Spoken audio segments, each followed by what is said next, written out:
Vilas channel எல்லாம் எப்படி இருக்கீங்க? இன்னைக்கு நம்ம சேனல் டாபிக் என்ன அப்படின்னு பார்த்தீங்கன்னா ஒரு குக்கிங் வீடியோ தான். ஸோ என்ன ஸ்பெஷல் அப்படின்னு பார்த்தீங்கன்னா இன்னைக்கு மாட்டுப்பொங்கல். ஸோ மாட்டுப்பொங்கல் ஸ்பெஷல் என்னன்னு பார்த்தீங்கன்னா நிறைய கிராமத்துலையும் சரி நிறைய இடத்துலையும் சரி பார்த்தீங்கன்னா இன்னைக்கு நான்வெஜ் செஞ்சு கொழுக்கட்டை கம்பல்சரி செய்வாங்க. ஸோ இன்னைக்கு என்ன கொழுக்கட்டை அப்படின்னு பார்த்தீங்கன்னா நிறைய பேருக்கு வந்து கொழுக்கட்டை வந்து செய்ய தெரியல. தட் மீன்ஸ் என்ன எவ்வளோ செஞ்சாலும் வந்து கொழுக்கட்டை வந்து வேக மாட்டேங்குது அப்படின்னு சொல்லுவாங்க.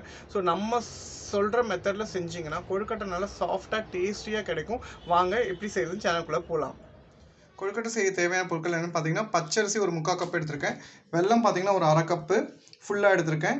தேங்காய் வந்து பொடி பொடியாக கட் பண்ணது ஒரு சின்ன கப்பில் எடுத்திருக்கேன். 2 ஏலக்காய், நெய் பார்த்தீங்கன்னா டேஸ்ட்டுக்கு ஒரு 1/2 டம்ளர் தண்ணி எடுத்திருக்கேன். எதுக்குன்னா வெல்லம் வந்து பாகு காய்ச்ச போகிறோம். வாங்க இப்போ எப்படி செய்யுதுன்னு கொழுக்கட்டை பார்க்கலாம். ப்ராசஸ் பார்த்தீங்கன்னா பச்சரிசி வந்து நல்லா வாஷ் பண்ணி ஒரு 2 மணி நேரம் நல்லா ஊற வச்சு ஆற வச்சுருங்க. ஆற வச்சுட்டு அப்புறம் மிக்சியில் போட்டு நைஸாக பவுடராக்கிக்குங்க. வாங்க இப்போ ஊற வச்சுக்கலாம். அரிசி நல்லா காஞ்சிடுச்சு. இந்த மாதிரி காஞ்ச அரிசியை இப்போ மிக்சியில் போட்டு அரைச்சிடலாம்.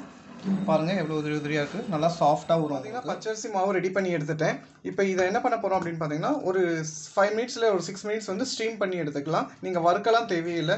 நிறைய பேருக்கு வந்து இந்த கொழுக்கட்டை வரலன்னு சொல்லுவாங்க, வேகாது அப்படின்னு சொல்லுவாங்க. பட் நீங்கள் ஸ்வீட் கொஞ்சம் கம்மியாக போட்டுட்டு இந்த ஸ்டீம் மெத்தடில் பண்ணிங்கன்னா ஈஸியாக வந்துடும் கொழுக்கட்டை. வாங்க இப்போது பாகு ரெடி பண்ணிக்கலாம். பாகு எடுக்கிறதுக்கு முன்னாடி இப்போது மாவு வந்து ஸ்டீம் பண்ணி எடுத்துடலாம். ஒரு இட்லி பாத்திரத்தில் ஒரு ஒயிட் கிளாத் போட்டு இந்த மாதிரி மாவு போட்டு க்ளோஸ் பண்ணி ஒரு 5 மினிட்ஸ் ஸ்டீம் பண்ணி பார்த்தீங்கன்னா பாகு காய்ச்சி எடுத்தாச்சு. மாவு வந்து இப்போ ஸ்டீம் பண்ண வச்சாச்சு. இப்போ வந்து மாவு வெந்தோடனே நம்ம பாகு போட்டு கலந்து பிசைஞ்சு கொழுக்கட்டை பிடிச்சி வச்சிடலாம். இப்போ பார்த்தீங்கன்னா மாவு வந்து ஸ்டீம் பண்ணி எடுத்தாச்சு. இப்போ இந்த உருண்டையெல்லாம் நல்லா தூள் பண்ணிவிடுங்க. இதில் வந்து பாகு ஊற்றி நம்ம பிசைஞ்சு உருண்டை பிடிச்சிடலாம். கொஞ்சம் சூடாக இருக்கும், பார்த்து பண்ணுங்கள். இப்போ பாகு ஊற்றிக்கலாம். நான் ஆல்ரெடி மாவுலேயே வந்து ஏலக்காவையும் போட்டு அரைச்சிட்டேன்.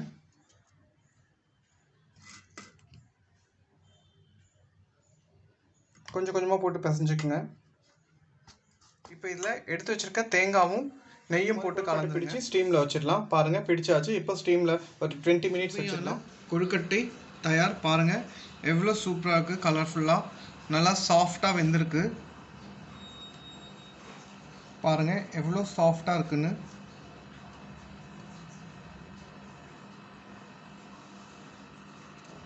ஸோ ட்ரை பண்ணி பாருங்கள், ரொம்ப ஈஸி தான்.